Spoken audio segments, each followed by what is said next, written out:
चलिए दोस्तों, हम फिर उपस्थित हैं आपके पास एक नया वीडियो लेकर। अध्याय 3 का वैदिक सभ्यता। हम आपको पहले बता दें किस किस के लिए लाभकारी होगा ये वीडियो, या अध्याय 3 किस किस क्लास या किस किस लोगों तक ये महत्वपूर्ण साबित हो सकता है। पहले तो आप देखिए, हमारी पहली बात ये रहेगा, पहला वे बच्चे जो इस समय स्कूली शिक्षा प्राप्त हो, मान लो क्लास 6 में है। कौन से क्लास 6? क्लास 6 या तो यूपी बोर्ड हो या तो एमपी बोर्ड, किसी भी आप माध्यम में हैं तो आपको हर एक माध्यम, हर एक बोर्ड में माध्यम तो हमने केवल हम माध्यम हमारा हिंदी ही रहेगा। क्या रहेगा? हिंदी। लेकिन किसी भी बोर्ड में आप हो तो आपको क्लास 6 के कक्षा 6, क्या कक्षा 6 के एक अध्याय होगा वैदिक सभ्यता। उस अध्याय के बारे में आपको महत्वपूर्ण जानकारी मिलेगी और आप सीखेंगे कुछ है नया। और साथ में दूसरा उपयोगकारी ये है कि आप किसी भी कॉम्पिटिटिव एग्जाम की तैयारी कर रहे हैं तो आपके लिए भी उपयोगी होगा। साथ में कुछ प्रतियोगी परीक्षाओं के साथ में कुछ छात्रवृत्ति परीक्षाएं भी होती हैं। क्या होती हैं? प्रोत्साहन, छात्र प्रोत्साहन परीक्षाएं होती है, जिसमें से राष्ट्रीय आयोग्यता आधारित परीक्षा, उसके लिए भी आपको ये वीडियो क्या होगा? अति महत्वपूर्ण साबित होगा। और साथ में प्रधानमंत्री यशस्वी योजना होती है, उसके बारे में भी आपको एक महत्वपूर्ण मार्गदर्शन ये वीडियो देगा। कि आपको ध्यान देने की जरूरत ये नहीं कि आप ये वीडियो केवल कॉम्पिटिटिव एग्जाम के लिए नहीं, जैसे कि राष्ट्रीय आयोग्यता आधारित परीक्षा होती है जो क्लास 8 में बच्चे पढ़ते हैं, उनके लाने भी ये महत्वपूर्ण, क्योंकि उनके सिलेबस में राष्ट्रीय योग्यता आधारित जो परीक्षा होती है उसके भी सिलेबस में वैदिक सभ्यता है। और साथ में प्रधानमंत्री यशस्वी योजना की परीक्षा जो होती है उसमें भी है। और दूसरी बात ये है कि आप क्लास 6 में हैं तो आपके लिए तो महत्वपूर्ण है ही है, और साथ में कॉम्पिटिटिव एग्जाम दे रहे हैं तब भी आपके लिए महत्वपूर्ण है। तो चलिए देखते हैं, हम अपने लेक्चर में आते हैं। लेक्चर नंबर जो हमारा है इस समय 6वां है। कौन सा? 6वां। प्राचीन इतिहास का लेक्चर नंबर 6वां है। लेकिन अध्याय कौन सा? अध्याय 3। अध्याय 3 का लेक्चर नंबर कौन सा होगा? पहला। क्या? पहला।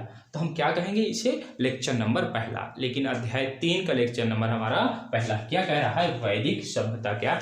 कौन सी सभ्यता बेटा? इसमें हम इस लेक्चर में कौन सी सभ्यता पढ़ेंगे? वैदिक सभ्यता। अब ये ध्यान देना है कि किसी चीज को पढ़ना है, किसी विषय वस्तु को, तो हमें सर्वप्रथम ये देखना है कि उस विषय वस्तु में हमने हमें क्या क्या अध्ययन करना। उस विषय वस्तु को एक समय सारणी बनाई जाती है ना, किसी चीज की तैयारी करने के लिए। मान लो किसी मकान को बनाना, तो उस मकान बनाने के लिए आपको क्या करना पड़ता है? आपको एक पहले डायग्राम बनाना पड़ता है या नक्शा बनवाना पड़ता है। उसी तरह हम किसी भी विषय वस्तु को पढ़ेंगे तो पहले उसकी पृष्ठभूमि हमें तैयार कर लेना। तो पहले हम वैदिक सभ्यता की क्या पढ़ेंगे बेटा? साहित्य। क्या पढ़ेंगे? इसका साहित्य, क्योंकि इसका ज्यादातर उल्लेख कहीं मिलता है? साहित्य में ही मिलता है। तो इसका साहित्यिक परिचय पहले हम पढ़ेंगे, फिर इसका हम भौगोलिक विस्तार, कहाँ से कहाँ तक भारत में ये स्थित थी, फिर इसका हम सामाजिक जीवन पढ़ेंगे। ये लोग कैसे थे, कैसे इनका जीवन यापन होता था, क्या पहनते थे, क्या ओढ़ते थे, क्या खाते थे, क्या पीते थे। फिर हम इनके आर्थिक जीवन के बारे में कि अपने जीवन यापन चलाने के लिए कौन कौन से पैसा लेने के लिए, धन इकट्ठा करने के लिए कौन कौन से काम करते थे। फिर हम इसके राजनीतिक, मतलब परिवार चलाने के लिए, समाज चलाने के लिए कुछ ना कुछ राजनीतिक व्यवस्था, कुछ ढांचा होना चाहिए, उसका पढ़ें। फिर हम इनके धार्मिक जीवन के पढ़ें। कुछ विशेष वस्तुएं भी हम अंत में पढ़ेंगे। तो टोटल आपको लेक्चर नंबर कितने मिलेंगे बेटा? इसमें 1 2 3 4 5 6 7 लेक्चर आपको मिलेंगे। कितने लेक्चर मिलेंगे? 7 लेक्चर मिलेंगे। उन्हीं 7 लेक्चरों के माध्यम से आपको इस सभ्यता को पूरी खत्म की जाएगी। और आपसे अपील ये भी रहेगी, आप पूर्णतः ये जो पूरे लेक्चर है आप देखने का प्रयास, क्योंकि हम इन लेक्चरों को छोटे छोटे भागों में तोड़ दिया है। नहीं तो पढ़ाने को हम पढ़ा सकते हैं 2-3 लेक्चर में, नहीं, क्योंकि हम जानते हैं कि देखिए छोटे छोटे वीडियो, मान ली किसी के पास बहुत समय नहीं है तो उस वीडियो को बीच में अधूरा देखना पड़ेगा। लेकिन 5-10 मिनट के वीडियो रहेंगे तो आप उसको देखते रहेंगे। 5 मिनट लगा के आप हर एक वीडियो को देख सकते हैं। मान लीजिए समय का अभाव रहता है, क्योंकि स्कूल भी जाना, अदर विषय भी पढ़ना, इसके माध्यम से हमने कहा कि सोचा कि छोटे छोटे वीडियो के माध्यम से आपके पास पहुँचाया जाए। चलिए, जैसे कि हम बात कर दें, अब इसके साहित्यिक परिचय पढ़ेंगे। क्या पढ़ेंगे? साहित्यिक परिचय। साहित्यिक परिचय के बच्चों जैसे हम बात कर दें तो साहित्यिक में पहले क्या पढ़ेंगे? साहित्यिक में हमने पढ़ा पहले वैदिक का अर्थ क्या है? वैदिक का अर्थ क्या है? वैदिक है क्या? वैदिक से मतलब होता है वेद। क्या होता है? वेद। वैदिक का अर्थ वेद। वेद का अर्थ क्या है? ये वेद है क्या? तो ये लिखा है, ये संस्कृत भाषा का शब्द है। किस भाषा का शब्द है? संस्कृत भाषा के वेद शब्द से लिए गए। वेद किस भाषा का शब्द है? संस्कृत। संस्कृत की किस शब्द से लेके विद शब्द है, कौन से, विद शब्द से वैद बना, जिसका अर्थ क्या होता है, जिसका अर्थ होता है ज्ञान, क्या होता है, ज्ञान या विज्ञान। अगर कहा जब वेद का अर्थ क्या है, वेद का अर्थ है ज्ञान या विज्ञान। वेद शब्द किस भाषा का शब्द है, संस्कृत के, संस्कृत के किस भाषा से लिया गया, विद शब्द से, किस शब्द से, विद शब्द से। अब चलिए वेद हम जैसे पढ़ रहे हैं तो हम अपने साहित्यिक या अपने धार्मिक, जो हमें पूछा जाता है कि बताइए कुल वेदों की संख्या कितनी है, क्या कुल वेदों की संख्या कितनी है, लेकिन उसके पहले हम कुछ पढ़ते हैं। श्रुति शब्द क्या है, श्रुति शब्द क्या है, श्रुति, श्रुति का मतलब क्या होता है, ये जो वेद हुए हैं ये सब श्रुति का लक्षण है, किसके हैं, श्रुति, श्रुति का मतलब होता है सुनना, क्या होता है, सुनना। पहले क्या हुआ, ये वेद पहले लिखे नहीं थे, ये एक गुरु मान लो, कौन था हमारा, अब इसे हम बेटा मिटे दे रहे हैं क्योंकि इसका उपयोग अब नहीं है। पहले हम आपको श्रुति का मतलब सुना, श्रुति, मान लीजिए ये कोई ऋषि मुनि थे, क्या थे, ऋषि मुनि, ये इनके शिष्य थे, क्या थे, शिष्य थे, ये इनको सुना दिया करते थे तो ये पूरा वेद याद रखते थे, फिर ये अपने शिष्यों को याद रखते थे, फिर ये इसी तरह ये क्या होते रहते थे, श्रुति मतलब सुन सुन करके याद रखे जाते थे।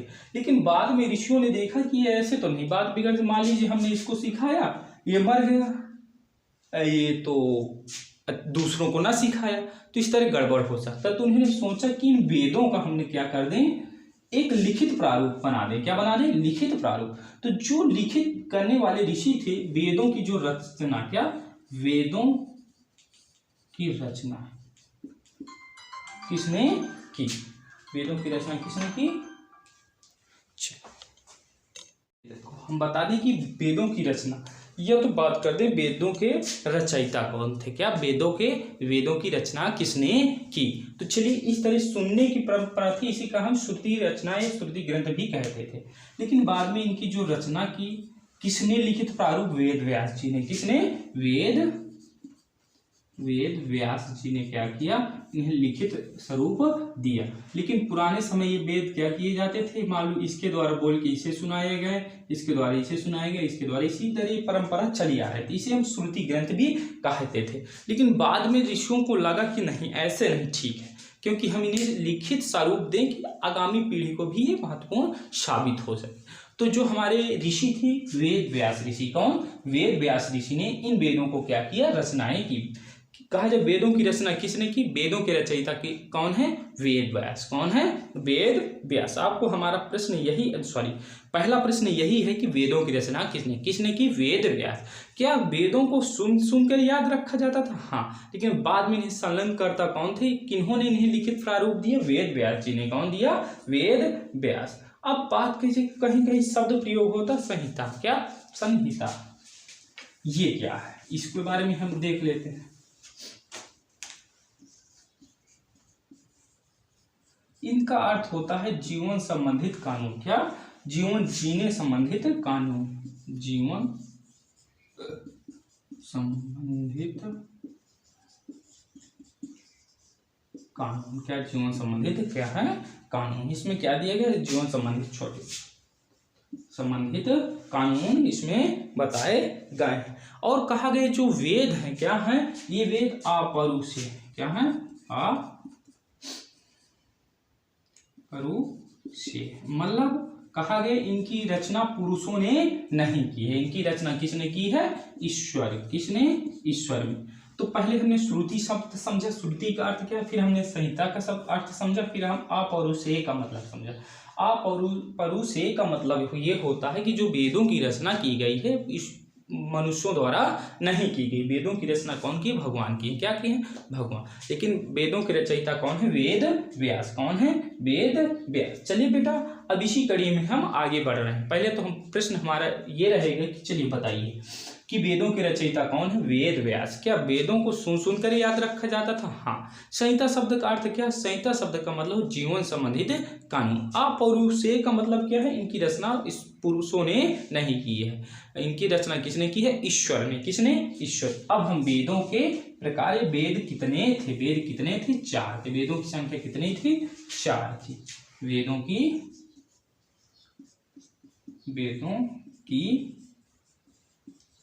संख्या कितनी थी, 4। कितने प्रकार थे, 4 प्रकार। जो पहला सबसे प्राचीन वेद था वो ऋग्वेद था। कौन था बेटा? ऋग्वेद। क्या? ऋग्वेद। ऋग्वेद कौन सा वेद? ऋग्वेद। ये सबसे पहला वेद, यह सबसे विश्व में सबसे प्राचीनतम वेदों में से कौन सा वेद है? ऋग्वेद। इसके पहले हम पुरोहित के बारे में, क्या? पुरोहित के बारे में। इसके पुरोहित कौन थे? होर्थ ऋषि। कौन थे? होर्थ। इसके पुरोहित कौन थे? होर्थ थे। पहले हमने देखा ऋग्वेद। ऋग्वेद विश्व में सबसे प्राचीन ग्रंथों में है। साथ में हमने देखा ये जो ऋग्वेद है इसके पुरोहित कौन थे? होर्थ थे। कौन थे? होर्थ थे। फिर इसके बाद हम करेंगे इसमें जो इसका प्रयोग किसके लिए बनाया गया था? क्या? किसके लिए बनाया गया था? ये भगवान, इसमें जो मंत्र हैं, इन मंत्रों को भगवान को प्रसन्न करने को इनके जो मंत्र हैं, इनके मंत्रों का उच्चारण काहे के लिए किया जाता है? ये किसके लिए? मुख्य उद्देश्य क्या था ऋग्वेद का? भगवान को प्रसन्न करने के लिए ये बनाया गया था। और साथ में बात हम कर लेते हैं ऋग्वेद के मंडल या भाग। तो पहले हम इसमें सूक्त देखेंगे, कितने सूक्त थे? ये 2 ही थे। तो पहले हम बात, इसमें जो मूल था तो मूल में 1017 मूल कितने सूक्त थे? 1017। बाद में कितने जोड़े गए? 11। कितने जोड़े गए? 11। तो कितने सूक्त हो गए? 1028। कितने हो गए? 1028। कुल कितने सूक्त हैं? 1028। 1028 सूक्त हैं। अब इसके मंडल की बात कर ले रहे हैं। मंडल या इसमें कितने भाग हैं? इसे कितने भागों में बांटा गया? 10 भागों में। कितने भागों में? 10 भाग या 10 मंडल। कितने मंडलों में इसे विभाजित किया गया? 10 मंडलों में विभाजित किया गया है। चलिए फिर हम इसके मंडलों के बारे में भी अध्ययन कर लेते हैं कि ऋग्वेद के कितने मंडल हैं। चलिए हम प्रश्न भी बनाते हैं, आपको बताते हैं। ऋग्वेद में कितने सूक्त हैं? 1028। मूल ऋग्वेद में कितने सूक्त थे? 1017। बाद में कितने जोड़ेंगे? 11। तो वर्तमान में कितने? 1028। चलिए ऋग्वेद के पुरोहित कौन है? होर्थ। कौन है? होर्थ। ऋग्वेद में कुल कितने मंडल हैं? 10 हैं। कितने हैं? 10। यही हमारे प्रश्न बन गए। इसमें इस ऋग्वेद का मुख्य उद्देश्य क्या था? भगवान को प्रसन्न करने के लिए इसमें मंत्रों का उच्चारण करके भगवान को प्रसन्न करने की प्रथा थी इस वेद में। क्या? ऋग्वेद में। चलिए हम इसके मंडलों के बारे में भी हम देख लेते हैं। ऋग्वेद के मंडल कुल कितने मंडल थे? 10। चलिए हम पहले ये देख लें कुछ नोटिस स्पेशल चीजें कि जो आपको एकदम जरूर है। पहले देखेंगे दूसरा और सातवां। दूसरा मंडल और सातवां मंडल सबसे प्राचीन मंडल थे। क्या? सबसे पुराने मंडल थे। दूसरा और कौन सा? दूसरा और सातवां मंडल इनमें सबसे प्राचीन मंडलों में थे। क्या? सबसे पहले यही मंडल लिखे गए थे। सबसे पुराने मंडल इन्हीं को कहा जाता है। सबसे प्राचीन मंडल कौन कौन से? दूसरा और सात। और पहला और 10वां मंडल। क्या? पहला और 10वां मंडल सबसे बाद में जोड़े गए। देखो सबसे पहले कौन से मंडल? दूसरा, सातवां, और सबसे बाद में कौन प्रयोग किए गए या जोड़े गए? पहला और 10वां। कौन सा? पहला और 10वां। इसमें ज्यादा कुछ हमें पढ़ने की जरूरत, 10 मंडल पढ़ने की बच्चों आपको जरूरत नहीं है। पहले मंडल में आप ज्यादा कुछ नहीं है, द्वितीय मंडल में भी कुछ ज्यादा नहीं, लेकिन तृतीय मंडल में क्या? तृतीय मंडल में कुछ खास है। पहला प्रश्न बनता है कि बताइए गायत्री मंत्र। कौन सा? गायत्री मंत्र। गायत्री मंत्र कौन सा मंत्र बच्चों? गायत्री मंत्र। तो गायत्री मंत्र किस मंडल में है? तीसरे मंडल में। किस मंडल में? तीसरे मंडल में। कौन से मंडल में? तीसरे मंडल में। तीसरे मंडल में। किस मंडल में गायत्री मंत्र का उल्लेख है? तृतीय मंडल में। किस मंडल में? तृतीय मंडल में गायत्री मंत्र का उल्लेख है। किस देवता को? सविता देवता को समर्पित था। सविता देवता को ये क्या था? समर्पित था। गायत्री मंत्र सविता देवता को समर्पित था। इसके संबंधित ऋषि कौन से? विश्वामित्र थे। कौन से? विश्वामित्र थे। चलिए प्रश्न हमारा यहीं से बनाते हैं। गायत्री मंत्र का उल्लेख किस मंडल में है? संस्कृत शब्दों में ही तृतीय लिख देते हैं। क्या लिख देते हैं? तृतीय मंडल, किस मंडल में? तृतीय मंडल। चलिए प्रश्न बनाते हैं हम कि बताइए ऋग्वेद के किस मंडल में गायत्री मंत्र का उल्लेख है? किस मंडल में उल्लेख है? तृतीय मंडल में। अगला प्रश्न बनाते हैं कि बताइए गायत्री मंत्र जो था किस देवता को समर्पित था? किस देवता को समर्पित था? सविता देवता को। गायत्री मंत्र के संबंधित या तीसरे मंडल, किस मंडल के तीसरे मंडल के संबंधित ऋषि कौन थे? विश्वामित्र। कौन थे? विश्वामित्र। तो प्रश्न हमारी ये बने कि गायत्री मंडल का उल्लेख किस मंडल में है? तीसरे मंडल में। और प्रश्न ये बना कि बताइए गायत्री मंत्र किस देवता के लिए समर्पित था? सविता देवता के लिए। किस? सविता देवता के लिए। और प्रश्न ये बना कि बताइए तृतीय मंडल जो था किस ऋषि से संबंधित था? विश्वामित्र ऋषि से। किस ऋषि से संबंधित था? विश्वामित्र ऋषि से संबंधित था। चलिए थोड़ा इसके आगे भी बढ़ते हैं, चतुर्थ मंडल के बारे में भी हम देख लेते हैं। कौन सा मंडल? चतुर्थ मंडल। चतुर्थ, पहले इसके संबंधित ऋषि कौन थे? वामदेव। कौन थे? वामदेव। ये मंडल क्यों खास है? ये कृषि से संबंधित था। ये मंडल किसके से संबंधित था? कृषि से संबंधित था। कहा जाए कृषि से संबंधित कौन सा मंडल था? चतुर्थ मंडल। चतुर्थ मंडल के ऋषि कौन थे? संबंधित ऋषि वामदेव। कौन थे? वामदेव। चलिए अब इसी तरह हम अगले मंडल में पहुंचते हैं। तो हमें ज्यादा कुछ इसके बाद पंचम, छठवें, सातवें मंडल में हमें कुछ नहीं मिलता अष्टम मंडल तक, लेकिन नवम मंडल में, कौन से? नवम मंडल में हमें कुछ खास मिलता है। नवम मंडल में इसमें सोम पदार्थ, किस पदार्थ का? सोम देवता। किस? सोम देवता का उल्लेख है। यह सोम देवता किससे संबंधित था? वनस्पति। कैसे? वनस्पति से संबंधित है। सोम एक प्रकार का क्या था? पेय पदार्थ। क्या था? पेय पदार्थ था। चलिए अब हम दसम मंडल के बारे में भी पढ़ लेते हैं। कौन सा मंडल? दसम मंडल। इसमें ही हमें कहा जाए कि पहली बार पुरुष शब्द का उल्लेख या वर्ण व्यवस्था का उल्लेख किस मंडल में था? 10वें मंडल में। किसमें? वर्ण व्यवस्था का उल्लेख किस मंडल में था? 10वें मंडल में था। किसमें? 10वें मंडल। वर्ण व्यवस्था का उल्लेख, वर्ण व्यवस्था का उल्लेख इसी में आपको बच्चों हम बताएंगे जब हम आपको वैदिक सभ्यता का धार्मिक पढ़ाएंगे। क्या पढ़ाएंगे? धार्मिक। तो आपको बताएंगे कि वर्ण व्यवस्था क्या थी, ये वर्ण व्यवस्था क्या थी, ये पुरुष शब्द क्या थे, या शूद्र क्या थे, क्षत्रिय क्या थे, ब्राह्मण क्या थे, यही सब आपको हम ये जब इसका धार्मिक पढ़ाएंगे, वैदिक सभ्यता का क्या पढ़ाएंगे? धार्मिक जीवन पढ़ाएंगे, तब आपको पूरा उल्लेख मिलेगा कि क्या वर्ण व्यवस्था थी। चलिए कहा जाए ये जो मंडल थे इनकी शुरुआत हमेशा किससे होती थी? अग्नि पूजा से होती थी। किससे हुआ करती थी? अग्नि पूजा से हमेशा इनकी शुरुआत होती थी। पहले अग्नि की पूजा की जाती, फिर इनके बाद इनके मंडलों की क्या की जाती थी? शुरुआत की जाती थी। ठीक है बच्चों, चलिए अब हमारा जो अगला वेद है, कौन सा वेद है? यजुर्वेद। कौन सा है? यजुर्वेद। चलिए बेटा, अब हम यजुर्वेद का लेक्चर नंबर 2, कौन सा? लेक्चर नंबर 2 में वीडियो आपके पास उपलब्ध कराएंगे। हम आशा करते हैं बच्चों कि आपको इस समय वर्तमान में हमारे द्वारा पढ़ाए गए साहित्य का तो पूरा इसमें उल्लेख नहीं है, लेकिन एक वेद, पहले तो साहित्य क्या है इसके बारे में हमने बताया, वैदिक क्या है, वैदिक का अर्थ बताया, वेद का अर्थ बताया, संहिता का अर्थ बताया, अपौरुषेय का अर्थ बताया, श्रुति का अर्थ बताया, फिर इसके बाद हमने आपको एक वेद के बारे में भी बताया। वो वेद कौन है? ऋग्वेद। कौन सा?